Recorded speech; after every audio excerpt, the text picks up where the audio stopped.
Hello student, welcome to my YouTube channel. मैं प्राची आप सभी का इस ब्यूटीफुल से सेशन में स्वागत करती हूँ।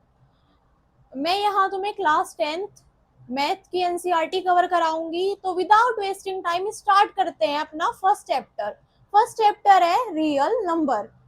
स्टूडेंट, तुम्हारे माइंड में एक क्वेश्चन आ रहा होगा, रियल नंबर होता क्या है। मैं आज तुम्हारे सारे डाउट क्लियर करूंगी। यहाँ रियल नंबर के बारे में पढ़ेंगे, यहाँ रेशनल नंबर और इरेशनल नंबर के बीच क्या डिफरेंस होता है ये समझेंगे। तो मैं बताती हूँ रियल नंबर होता क्या है। Real number number that can be represent on number line. Real number ऐसे नंबर होते हैं जिन नंबर को हम नंबर लाइन पे रिप्रेजेंट करते हैं। अब ये रियल नंबर जो होते हैं दो तरह के होते हैं, rational number and irrational number. Suppose it मेरे पास एक थैला है, ठीक, उस थैले में मैंने रेशनल नंबर डाल दिए, उस थैले में मैंने इरेशनल नंबर डाल दिए और बाहर लिख दिया रियल नंबर। मीन्स उसके अंदर जितने भी नंबर हैं वो नंबर कैसे हैं, वो नंबर रियल नंबर हैं। अब समझते हैं रेशनल नंबर क्या है। स्टूडेंट, तुमने ये 9th क्लास में पढ़ा होगा रेशनल नंबर क्या होता है, इरेशनल नंबर क्या होता है। कोई बात नहीं, मैं तुम्हें दोबारा से रिकॉल कराती हूँ। A number that can be expressed in the form of P upon Q, where P and Q are co-prime integers and Q not equals to 0 is called rational number. ऐसे नंबर जो P upon Q की form में लिखे जाते हैं, means जैसे मैंने लिखा 2 upon 3, ये कैसा नंबर है, ये रेशनल नंबर है, ये P upon Q की फॉर्म में है। अगर मैंने Q की जगह में डेनोमिनेटर अगर मैंने 0 कर दिया, यहां अगर मैंने लिख दिया 2 अपॉन 0, तो ये कैसा हो जाएगा, ये नंबर रेशनल नंबर नहीं होगा, बिकॉज डेनोमिनेटर 0 नहीं होना चाहिए, Q नॉट इक्वल्स टू 0 नहीं होना चाहिए। मीन्स ये जो है 2 अपॉन 0 का मतलब है ये नॉट डिफाइंड है। ठीक है, इट इज क्लियर। अब यहाँ एक वर्ड है, यहाँ ये को प्राइम। अब ये को प्राइम क्या बला है, ये को प्राइम समझते हैं क्या बला है। को प्राइम नंबर ऐसे दो नंबर होते हैं जिन दो नंबर के बीच का जो फैक्टर होता है वो 1 होता है। जैसे मैंने लिखा 2 और 3, इन दोनों के फैक्टर निकाले, 2 का फैक्टर 1 और 2, 3 का फैक्टर 1 और 3, तो इनके बीच में जो कॉमन फैक्टर आया वो क्या आया, 1। तो ये क्या है, ये को प्राइम नंबर है। ठीक है, इज इट क्लियर। अब यहाँ सेकंड पॉइंट लिखा हुआ है, their decimal representation is either terminating and recurring repeating. Suppose that मैंने लिखा 10 अपॉन 3, 3 को डिवाइड किया 10 से, तो जब 3 को डिवाइड करेंगे 10 से तो ये जो है पूरी बार डिवाइड नहीं होगा, या 0.33333 समथिंग। ठीक है, इसका मतलब है नंबर रिपीट हो रहा है, नंबर रिपीट हो रहा है, इसका मतलब है ये रेशनल नंबर है। It is clear. अब आते हैं रेशनल नंबर की तरफ। इरेशनल नंबर क्या होता है, a number that can not be express in the form of p upon q where p and q are co-prime integers is called irrational number. Irrational number वो number होते हैं जिनको हाँ जो p अपॉन q की form में नहीं होते। सपोज दैट मैंने लिखा √3, तो ये √3 कैसा नंबर है, ये √3 जो है वो इरेशनल नंबर है। इरेशनल नंबर कैसे, अगर हम इसका रूट निकाल लेंगे ना तो इसका जो रूट निकलेगा वो निकलेगा 1.732 समथिंग, मतलब ये एक अप्रोक्स वैल्यू है। ठीक है, अगर मैंने लिखा √25 तो ये इसका क्या होगा, इसका जो है रूट निकल के आएगा वो ये किसका होता है, 5 का होता है। ठीक है, तो ये जो है ये 25 जो है √25 ये इरेशनल नंबर नहीं है। ठीक है, यहाँ लिखा है second point, there decimal representation is non terminating and non recurring non repeating. Non terminating non repeating क्या क्या होता है, जैसे लिखा हुआ है पाई। अब तुम्हारे माइंड में आ रहा होगा ये मैम ने पाई, यहाँ पे हमें तो पाई की वैल्यू 22.7 पता थी, यहाँ मैम ने ये पाई इरेशनल नंबर क्यों लिख दिया। समझाती हूँ, तुम्हारे ये डाउट भी अभी मैं क्लियर करती हूँ।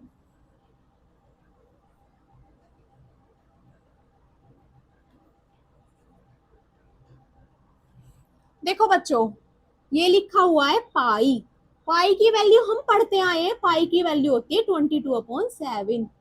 ठीक है, यही लिखते हैं हम। बट अगर हम 7 को 22 के साथ डिवाइड करते हैं तो 3.14। ठीक है, ये 3.14 जो है ना, ये जो अप्रोक्स वैल्यू है, ठीक है, मतलब ये इससे पूरी बार डिवाइड नहीं हो रहा है, हम इसको अप्रोक्स वैल्यू लिखते हैं। तो ये क्या है, ये इरेशनल नंबर है, ठीक है। या यहाँ पे मैंने एक लिखा हुआ है 0.1020231102, ठीक है, तो ये नंबर भी कैसा नंबर है, ये नंबर भी इरेशनल नंबर, मतलब इस नंबर का जो है एंड अप ही नहीं हो रहा है, ठीक है, ये नॉन रिपीटिंग नंबर है। ठीक, आ गया सबको समझ। ये एनसीईआरटी की फर्स्ट एक्सरसाइज, एक्सरसाइज 1.1। अब मुझे नहीं पता आप लोग मैथ कहाँ से पढ़ते हो, सबसे पहले ना क्वेश्चन को बहुत केयरफुली रीड करते हैं ना। क्वेश्चन लिखा हुआ है express each number as a product of its prime factor. यहाँ पे दो टर्म आई है, प्राइम और सेकंड फैक्टर।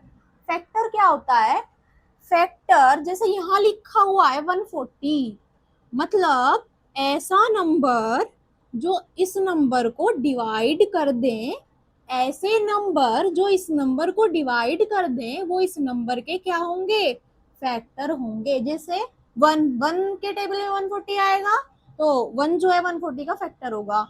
2 के टेबल में 140 आएगा, 2 इसका फैक्टर होगा। 7 के टेबल में 140 आएगा, 7 इसका फैक्टर होगा। It is clear. अब ये प्राइम समझते हैं क्या होता है, प्राइम होता है जिसके दो फैक्टर होते हैं। जैसे मैंने लिखा 2, ठीक है, 2 के दो फैक्टर होंगे, एक तो 1 और एक ये खुद 2। अब मैंने लिखा 4, 4 के 2 फैक्टर होंगे, नहीं, एक तो 1 एक 2 एक ये खुद 4। तो यहाँ जो है, यहाँ इसके 3 फैक्टर आ गए, मीन्स 4 जो है ये प्राइम नहीं है। It is clear. तो स्टार्ट करते हैं। ये फर्स्ट,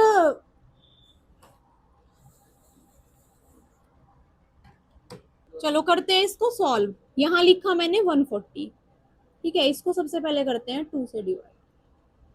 2 7 जा 40 और ये 0 एज इट इज, ठीक है। उसके बाद फिर 2 से करते हैं, 2 3 जा 6, 1 बचा, 2 5 जा 10। अब ये 2 से नहीं होगा क्योंकि यहाँ पे 5 आ गया ना, ये 3 से होगा। अब इसको करते हैं 5 से, 5 7 जा 35, 7 1 जा 7। अब हमें ये क्या मिले, यहाँ पे ये जो हमें मिले ये हमको प्रोडक्ट ऑफ प्राइम फैक्टर मिले। अब इसको लिखेंगे कैसे, 140 equals to 2 into 2 into 5 into 7। और इसको किस फॉर्म में लिख सकते हैं, और इसको लिख सकते हैं 2 दो बार आ रहा है तो 2 की power 2 into 5 into 7। Is it clear. इसे सॉल्व करते हैं। ये 2 से डिवाइड हो जाएगा, 2। इसी तरह से अब इसको सॉल्व करते हैं। 1 5 6, 2 7 जा 14, 1 बचा, 2 8 जा 16। अब ये 2 से डिवाइड हो जाएगा, 2 3 जा 6, 2 9 जा 18। अब यहाँ आ गया वंस प्लेस पे 9। अब ये 2 से डिवाइड नहीं होगा, 9 और 3 12 होते हैं, ये तो ये 3 से डिवाइड हो जाएगा। 3 1 जा 3, 3 3 जा 9। अब यहाँ आ गया 13, 13 किसी से होगा नहीं होगा, 13 अपने आप से होगा। 13 1 जा 13।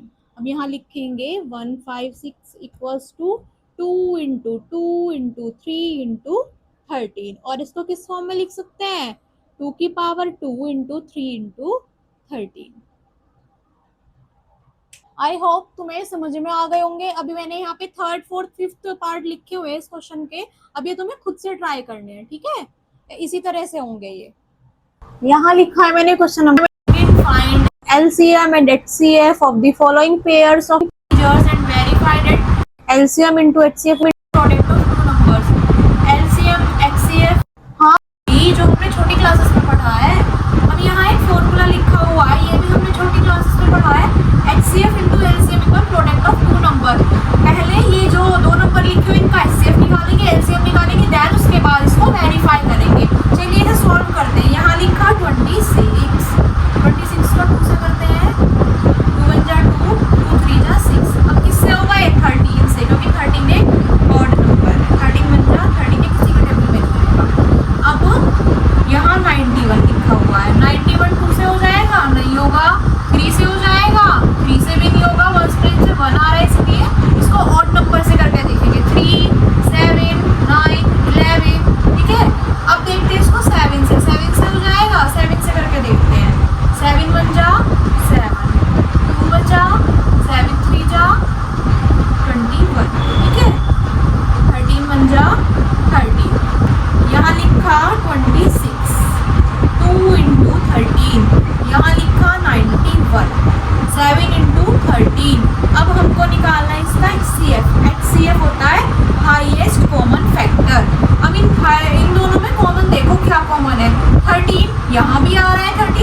आ रहा है 13, तो इसका जो HCF है वो क्या होगा 13 होगा। ठीक है, एलसीएम क्या होता है, एलसीएम होता है लीस्ट कॉमन मल्टीपल। ठीक है, यहाँ पे जो है जो कॉमन है उसको तो लिखेंगे, एक बार जो अनकॉमन है उनको ऐसे भी लिख देंगे 2 इंटू 7 इंटू 13, 7 टू जा 14, 14 13 जा मल्टीप्लाई करके देखते हैं,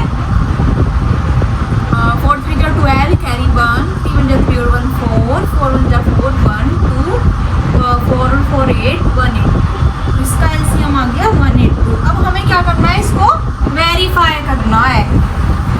ठीक है, अब करते हैं इसको वेरीफाई। यहाँ लिखते हैं formula HCF LCM into HCF equal product of two number.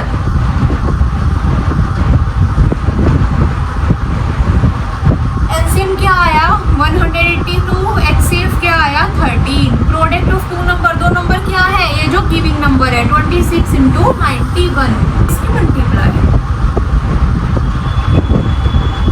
3 2 6 8 3 24 carry 2 3 1 3 5 1 2 2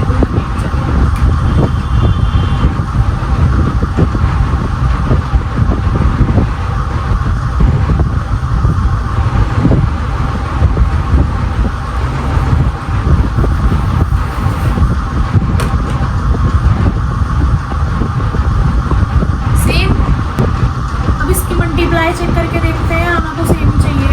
1 6 6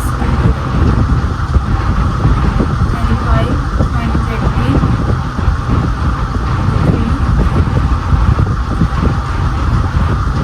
ये दोनों क्या आ गए, ये वेरीफाई हो गया।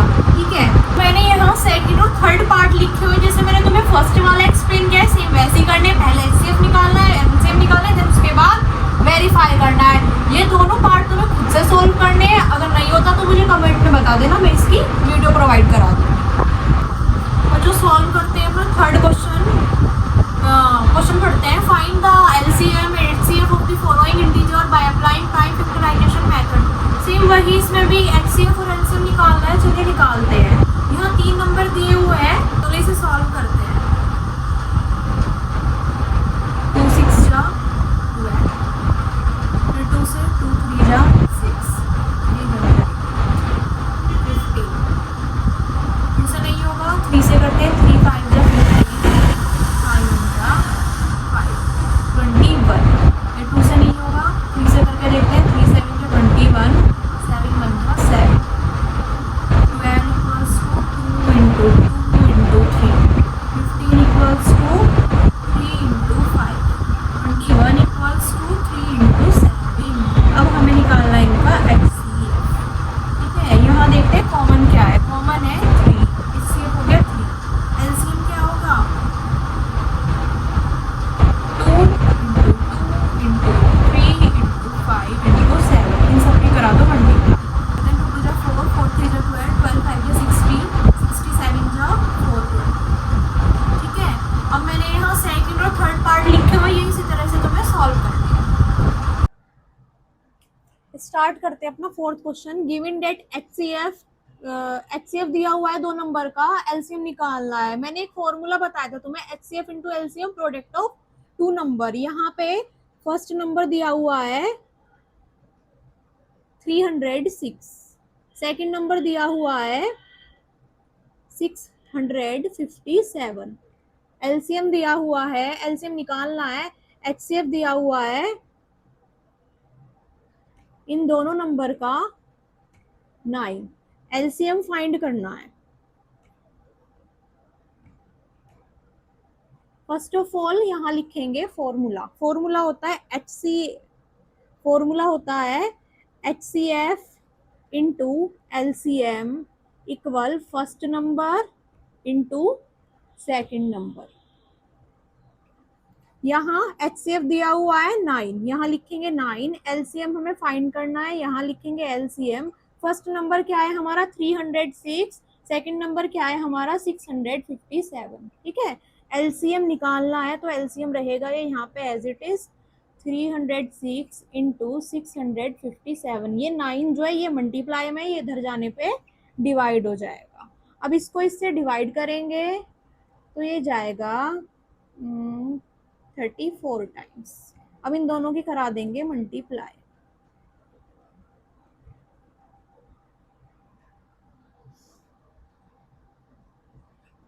7 4 जो 28 कैरी 2, 4 5 जो 20 और 22 कैरी 2, 6 4 जो 24 और 2 26, 7 3 जो 21 कैरी 2, 15 5 3 जो 15 और 2 17 कैरी 1, 6 3 जो 18 और 1 19, 8 3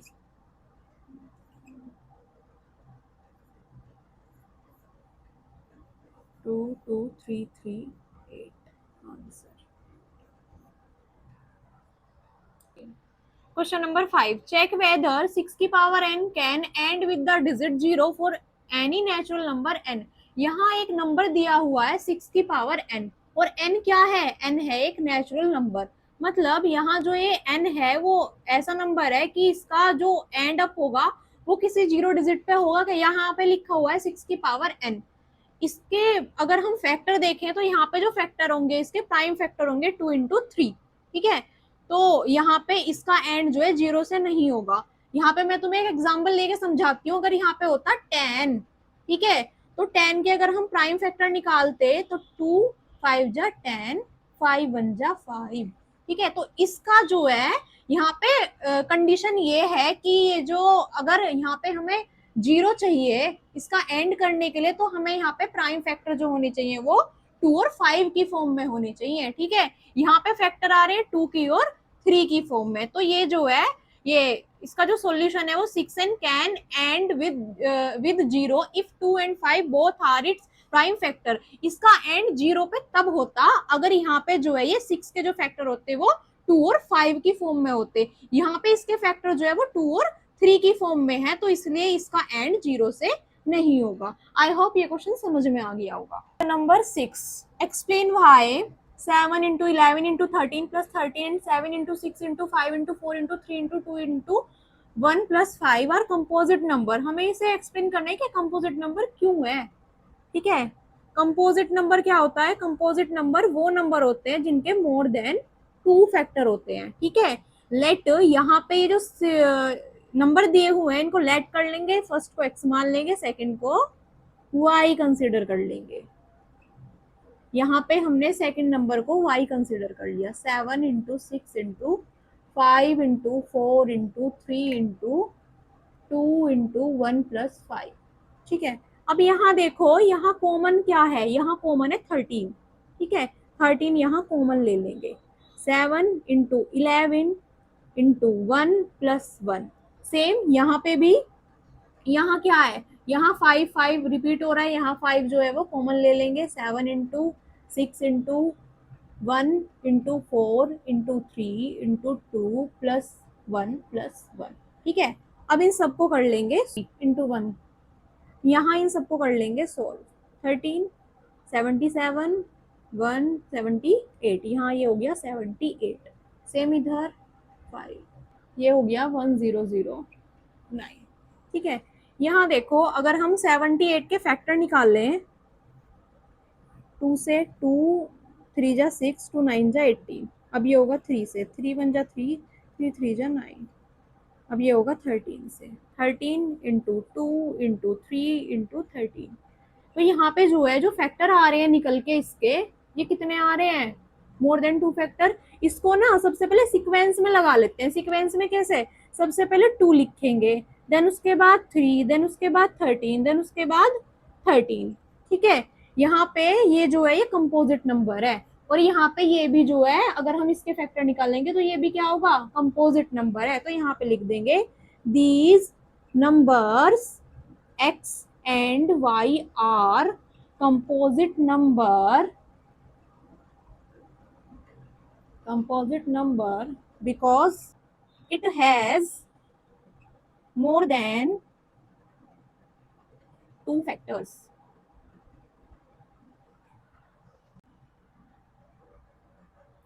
ये है इस एक्सरसाइज का लास्ट क्वेश्चन।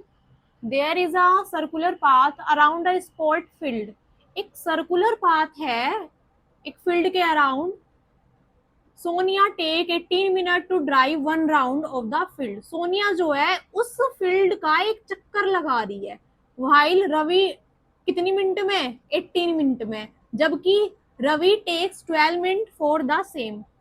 रवि कितनी मिनट लगा रहा है उसका चक्कर लगाने के लिए, 12 minute. Suppose they both start at the same point and at the same time. दोनों जो है सेम पॉइंट से और सेम टाइम में स्टार्ट करते हैं and go in the same direction, और सेम ही डायरेक्शन में जाते हैं। After how many minute will they meet again at starting point. तो वो दोबारा जो है कितनी मिनट बाद सेम पॉइंट पे मिलेंगे। सपोज डेट ये जो है एक पॉइंट है, ठीक है, ये एक सर्कुलर पाथ है, ठीक। यहाँ क्या है, यहाँ सोनिया है और यहाँ पे क्या है, यहाँ रवि है, ठीक है। तो ये सोनिया जो है वो यहाँ से शुरू करती है चक्कर लगाना और वापस से वो यहाँ पे आ जाती है। सेम उसी तरह से रवि जो है, रवि इससे पहले चक्कर लगा लेता है। वही सोनिया की एनर्जी थोड़ी डाउन है, रवि की एनर्जी थोड़ी फास्ट है, तो रवि जो है उससे पहले आ जाता है, ठीक है। यहाँ से शुरू करता है और इससे पहले जो है वो आ जाता है। वो जो है वो 12 मिनट में चक्कर लगा लेता है, सोनिया जो है उसे 18 मिनट लग रहे हैं। तो यहाँ पे हमें ये बताना है कि दोबारा कब इस पॉइंट पे मिलेंगे, कितने टाइम बाद मिलेंगे। तो इसे सॉल्व करने के लिए हमें क्या करना पड़ेगा, इसका टाइम निकालने के लिए हमें जो है इन दोनों नंबरों का निकालना पड़ेगा जी एलसीएम, ठीक है। तो 18 और 12 का निकाल लेंगे एलसीएम। 2 9 जा 18, 2 6 जा 12, फिर से 2 से करेंगे, 2 3 जा 6, अब ये 2 से नहीं होगा, 3 से, 3 3 जा 9, 3 1 जा 3, फिर 3 से, 3 1 जा 3, 3 1 जा 3, ठीक है। एलसीएम क्या आ गया, सबकी करा दो जी मल्टीप्लाई, 2 इंटू 2 इंटू 3 इंटू 3, 2 2 जा 4, 4 3 जा 12, 12 3 जा 36। तो ये दोबारा कब मिलेंगे इस पॉइंट पे, कितने टाइम बाद मिलेंगे, 36 मिनट बाद मिलेंगे ये दोनों। समझ में आ गया। आई होप तुम्हें ये सेशन पसंद आया होगा। Please like, share and subscribe this channel. Thank you for watching, bye bye, take care.